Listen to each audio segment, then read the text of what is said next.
Благодарам, колега Мартин, на добрата инспирација. Значи, овака, ве слушав убаво и слушнав дека имало инвестиција. Јас, за разлика од Љубе и од Анета, кои што ви беа советници за странски инвестиции, јас ги знам сите инвестиции во Велес.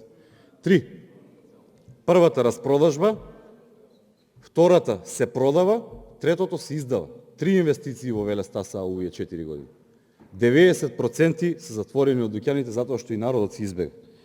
Компјутер за секој дете, велите дека било криминал, па вие апсолутно ништо не направивте во однос на образованието. Компјутерот за секој дете беше прекрасен проект кој што за жал не успеа да продолжи да живее поради негрижата од страна на директорите и така натаму, понатаму кои што дојдоа.